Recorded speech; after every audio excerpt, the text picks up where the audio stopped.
Pour la première édition de la Nuit du Bazin à Paris, Bosso Production a honoré 2 agents du développement. Ce sont Ahmed Touré-Bois, PDG de Sophia Immobilier, et Al Mustafa, transitaire. C'était ce samedi 1er juillet 2017 à la salle du Palais international de Osny-Pontoise, près de Paris. Bon, je vais tenir le micro, vas-y, oui. Monsieur l'invité d'honneur, ce n'est pas des millions, mais le geste est plus important. Bosso Production, au nom de ma femme et à mon nom personnel, à toute l'équipe de Bosso Production, nous nous offrons ce présent, ce tableau. Appréciez l'œuvre, oui, l'œuvre. Et qui dit Nuit du Bazin, dit musique madingue. Se sont succédés sur la scène l'humoriste en cas de cas, suivi des plus belles voix de la musique madingue, Amasora, Madjene et la diva Afro Keita. Elle est en forme grande taille. Et puis dit, quand il a dit ça, il a dit qu'il va dire, il a regardé, quand il fume un gringri. Toi, tu vois, ma soeur passe. Ma soeur, tu l'as dit qu'elle est vilaine. Elle dit, elle sait qu'elle est vilaine, mais elle, là, son cou a coupé bien la brèche. Mais ça, là, elle ne peut pas te dire ça en français. Tu dis, bon là-bas, tu es vilaine et puis tu vois mon français. Elle dit, moi, mais je connais que c'est un vilain. Ni là, la moya, du même merengue, non, ça, là, ni.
Bonjour Monsieur Bosso. Bonjour Monsieur. Vous êtes à la nuit du Ramadan, dénommée Nuit du Bazin. Comment est venue l'idée d'organiser un tel événement? Comme je l'ai dit, moi je suis chrétien, et puis la famille d'en face, le tonton, ils sont musulmans. Et arrivé à un moment en Côte d'Ivoire, ça fait plus de 10 ans, les Ivoiriens, d'autres Ivoiriens ne se parlent pas. Moi j'ai essayé de faire ce spectacle pour réconcilier un peu tout le monde. Vous avez vu dans cette salle, il y a les chrétiens, il y a les musulmans, il y a tout le monde. C'est cette Côte d'Ivoire qu'on essaie d'unifier par tous les moyens pour qu'on puisse avancer, pour qu'il y ait la paix, pour qu'on puisse parler comme avant. Mais à Paris, le PDG de Sophia Immobilier y est également pour mobiliser la diaspora ivoirienne autour d'un projet. L'actualité, c'est que nous avons pu reprendre, après les périodes d'incompréhension entre nous et puis l'État, nous avons pu reprendre le projet Aquaba City, qui est quand même un projet majeur dans la sous-région, un projet qui comporte 2 volets. Un volet de production de l'eau viabilisée qui est affecté aux membres de la diaspora et aux commerçants de Côte d'Ivoire. Donc en venant ici, nous venons pour une question de proximité avec la diaspora par rapport à ce projet d'aménagement, ce projet de production de l'eau viabilisée. Ensuite, à ce projet de l'eau viabilisée, notre projet, le projet de création, le projet de réalisation d'infrastructures marchandes que la mairie d'Anyama et Sophia envisagent de réaliser. Donc en un mot comme en mille, L'actualité, c'est notre nouveau projet, le projet d'aménagement foncier de près de 8000 hectares, c'est-à-dire, si vous voulez, près de 16 fois le plateau que nous ambitionnons d'aménager. C'est où exactement? L'assiette foncière n'a jamais varié. Elle reste située entre l'axe, elle reste située sur l'axe Abidjan-Niama. Donc, si vous voulez, c'est une assiette foncière située entre Abidjan et la commune d'Aboro. Mais concrètement, qu'est-ce que vous attendez de la diaspora?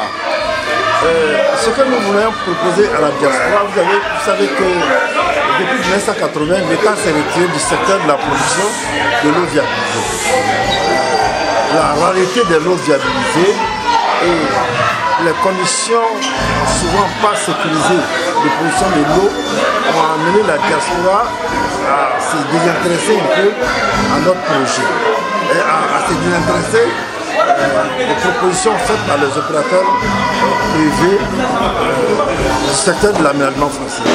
Nous, on vient là donc pour pallier à cette insuffisance, pour qu'ensemble, dans un cadre sécurisé, nous puissions offrir à la diaspora un certain nombre de lots, un certain nombre de notre produit qui est un produit sécurisé. C'est quoi? C'est des lots? Vous faites aussi de la construction aussi? Non, nous ne faisons pas de construction. Nous produisons des espaces aménagés prêts pour être exploités par les promoteurs immobiliers ou par les usagers de la diaspora. Ok. Là, vous êtes à Paris, vous êtes aussi à la nuit du Bazin. C'est un peu votre façon de contribuer aussi à l'émergence de la culture africaine, ivoirienne aussi dans le monde? Bien sûr, au-delà de la culture, pour nous, c'est de venir approcher cette diaspora qui est une cible pour nous en matière de marketing. Merci, monsieur.